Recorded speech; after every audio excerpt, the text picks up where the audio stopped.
tayo ilang bagyo na ang sinuong natin, at nakangiti pa rin tayo, nagtatawanan kahit ka sa baha meron pang COVID, di ba? Correct. Nilalangoy lang ang baha.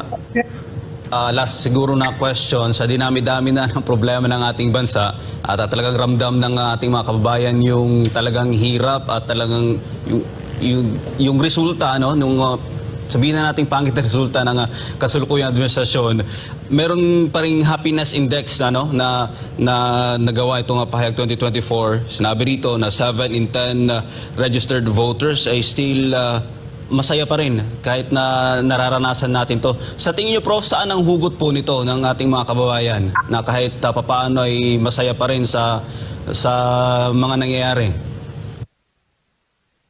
Almar, kasi ang Pilipino is essentially resilient. Resiliency can go positive or negative, pero makikita mo na simpleng bagay ang Pilipino masaya. Kaya nga yung sinasabi ng iba, makakuha ka lamang ng yung simpleng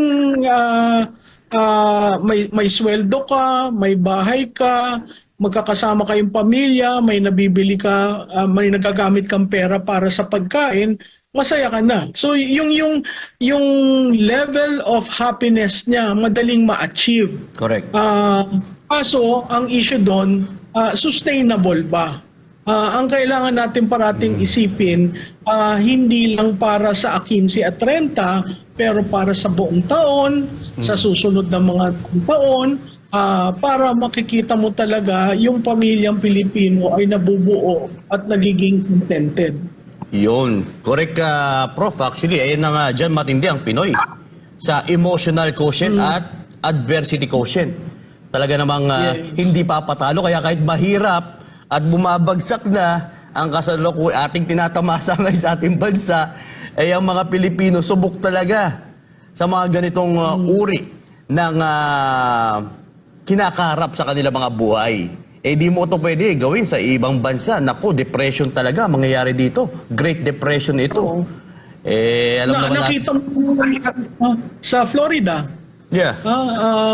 Tayo ilang bagyo na ang sinuong natin, at nakangiti pa rin tayo, nagtatawanan kahit ka sa baha meron pang COVID, di ba? Correct. Nilalangoy lang ang baha. Sa Florida talagang hindi kinakaya.